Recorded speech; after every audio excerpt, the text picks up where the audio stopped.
Studies Section 10. The Political Economy of Trade Policy. Introduction. Using cost-benefit analysis of economies, we find that most trade policy instruments are costly to the economies using them, particularly if such country is small. Despite this outcome, small countries actually impose tariff. The reason why countries, either big or small, will always use trade policy instruments is that these policies are used to achieve other objectives other than the economic cost and benefit motivate. Take 2. And benefit motive. In this chapter, we shall examine some of the reasons why governments do not base their policy on economist cost-benefit calculations. The starting point will be to examine the reasons why government should not interfere with trade. Then later, we present arguments against free trade. The final section presents two important trade policies adopted by developing countries and the implication of each on the economy. Argument for free trade. Adam Smith was the first economist to advocate for free trade. His argument was based on the fact that free trade reduces or even removes efficiency laws associated with protection. As shown in the previous chapter, a small country that imposes tariff on imported products will experience both consumption and production loss. If tariffs were removed, free trade, such distortions will be removed. Thus, gains from trade can be increased by removing tariff barriers. Another additional gain from free trade involves economies of scale. When a particular sector is protected, it reduces international competition with two outcomes emerging. First, the protected firms will not improve on their quality of product, thus reducing consumers' utility. Second, the increase in profit enjoyed by the protected firms attracts new entrants and hence the industry becomes bigger. However, the scale of production of each firm becomes inefficient because the output that all the firms in the industry can produce could be produced by a small size of the industry. In other words, protection of products where economies of scale exist will lead to proliferation. Take 2. Will lead to proliferation of firms and reduces efficiency of each firm. But if the industry is not protected against external competitors through trade policy instruments, this will discipline the local producers to produce quality product or leave the market for those who could compete strongly. Those who could not compete can diversify resources by looking for where the industry they can strive. Further, protection tends to restrict innovation and technological know-how. Free trade provides entrepreneur incentives to think, discover new ways to export or compete with imports. Apart from economic argument in favor of free trade, there are also some political arguments. The political argument for free trade reflects the fact that a political commitment for free trade may be a good ideal in practice even though there may be better policies in principle. Interestingly, this argument runs counter with the economic benefit of tariff. For instance, economists may advocate for imposition of tariff in order to raise revenue for the government, but if government sees that adopting a free trade policy will lead to income redistribution in favor of some politically influential people, free trade will be chosen even though it may not generate income for the government. In sum, the three arguments in favor of free trade are: first, the cost of deviating from free trade are large; second, there are other costs incurred in protectionism; and third, political process can subvert any deviation from free trade. Argument against free trade. Trade policy instruments are undertaken specifically to raise income for particular interest group. However, the politician usually argues that trade policy instruments are adopted in the interest of the whole country. Truly, there are some cases, at least theoretically, where trade policy instruments appear to be welfare friendly. The first argument against free trade comes from the terms of trade argument. As shown earlier, when a country's trade policy can affect the world price, imposition of tariff will reduce import price, raise export price, and hence improve terms of trade. If tariff is very small and the tariff imposing country is big in the world market, the terms of trade benefit will outweigh the cost. The terms of trade argument, however, appear not to work for small country. This is because small country has very small ability to influence what price of either their import or exports, so that the terms of trade is of little practical importance. For the big countries, it will mean that it uses monopoly power to extract gains from tariff at the expense of other countries. Domestic market failure argument. The domestic market failure argument against free trade posits that producer surplus does not properly measure the cost and benefits. One strong reason for this is that the labor used in the sector would otherwise be unemployed or underemployed.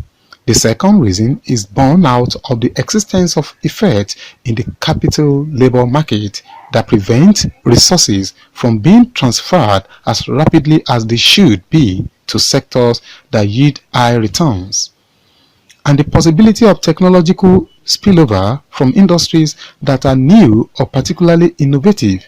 These three reasons constitute the domestic market failure. The domestic market failure argument against trade is a particular case of a more general concept known as the theory of second best, which states that a hands-off policy is desirable in only one market only if all other markets are working properly. If they are not, then government intervention that distorts one sector may raise welfare by offsetting the consequence of market failure everywhere. Consider a case in which the labor market is not functioning well. Government can intervene by subsidizing the labor-intensive sector. This will raise employment, but the subsidy will not be desirable for full employment. Of course, the best strategy is to make wages flexible, but in a case where this cannot be achieved, government can intervene through other markets. The second best to solve problem. Take two. The second best to solve the problem. The application of second best theory to economies comes into being based on the argument that the internal functioning is imperfect, and hence government has to intervene by using international trade policy, even though international trade does not cause international malfunctioning. Trade policy in developing countries. Import substitution industrialization (ISI). In the 1970s, the developing economies were thinking of how to shift resources from the production of unproductive agriculture sector to the production of industrialized goods. One method used to do this was to restrict the importation of manufactured goods from developed countries. This strategy became popular for many reasons, of which infant industry argument is one. Infant industry argument shows that many developing countries have comparative advantage in the production of manufactured goods, but because the existing industries were competing with well-established manufacturing firms from developed countries, they appear to be less productive. The reason why it will be difficult for domestic manufacturing industries to compete with the one from abroad is because the former is still new and at the embryonic stage of development. Thus, government should support the new industry until they grow strongly enough to compete internationally. Government should do this by restricting the importation of such import competing products temporarily. The infant industry argument for import industrialization policy is that first, it is dangerous to protect an industry today whose competitive advantage will feature in the future. Second, protecting the sector is bad unless the protection itself leads to competition. Third, and finally, government intervention is not required unless there exists market failure, even though it takes time and costly to build giant factories. For instance, If industry returns high income to labor and capital, and this leads to developing such industry, it could be taken up by private investors instead of government intervention. For these reasons, the argument against free trade on the ground of infant industry development is shaky. However, some countries have capitalized on the argument in favor of infant industry argument as compelling reasons for developing their economy. Method used includes the provision of subsidy to manufacturing sector. In developing countries, the basic strategy for industrialization has been to develop industries oriented towards the domestic market by using trade restrictions such as tariffs and quotas to discourage the replacement of imported manufactures by domestic products. This strategy is called import substituting strategy. However, ISI proved the proponents wrong because it does not yield the predetermined result. The reasons are: developing countries, less developed countries, lack adequate and relevant scale to build the industry, the region lack managerial competence. They also lack experience in manufacturing industries. The social capital and social organization is very weak. Clearly, these problems are internal and have nothing to do, not caused by trade policy. Hence, it should rather be tackled using internal policy rather than trade policy. Export Orientation Industrialization (EOI). We have discovered that it is wrongly perceived that import restriction can help industries grow. Because this strategy ISI has lost its capacity, it was abandoned and another strategy emerged. Although this new strategy called EOI has been in vogue since mid-1960s, developing countries from Africa actually began to adopt it in the middle 1980s. The new strategy submits that instead of restricting imports to develop the manufacturing sector, it will be reasonable to focus on some industries that have competitive export advantage and develop them. The countries that have adopted this strategy to grow were labeled High Performance Asian Economies (HPAE) by the World Bank. These countries, the Four Tigers, Hong Kong, Taiwan, Korea and Singapore, later joined by Japan. Malaysia, Thailand, Indonesia and recently China have focused on developing light manufacturing industries that produce, export and sell them to affluent developed countries. As a result of this, the growth rate of GDP in China was reported to average 10% in the 1990s. The HPAE are also very open to international trade and have become stronger up till today. Even when they were faced with financial crisis in the late 1990s, they were able to survive. They were able to survive it. The lesson from this is that import restriction is not tenable and it is a bad policy for growing or diversifying the economy. Rather, the policy of export orientation appeared to be beneficial. Nigeria adopted EOI in the mid-1980s as against ISI of 1970s. The outcome of the strategy was that it not only increased export but also contributed to economic growth of that period. However, it must be noted that EOI is not without its flaws. Besides, the HPAE have also adopted ISI at the beginning of their economic transition. Summary. In summary, the trade policy of developing countries is concerned with how to promote industrialization and how to cope with the internal consistency, with the internal inconsistency of their economies. Government intervenes through trade policy on the argument that free trade does not allow infant industry to grow.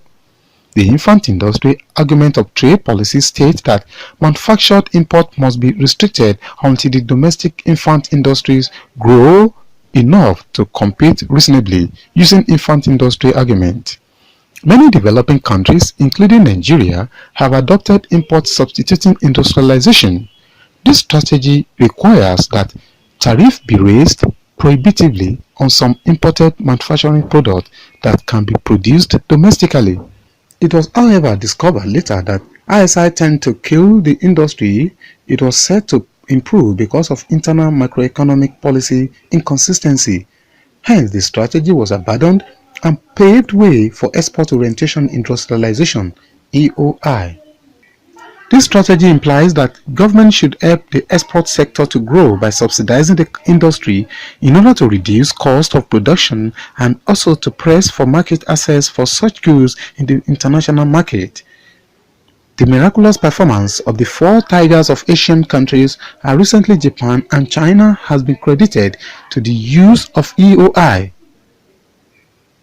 During the period when Nigeria adopted the strategy, its export grew sharply. Take 2. Its export grew sharply and GDP also grew in real time. However, EOI is not completely absorbed of flaws. This is the end of study section 10. Thanks for listening.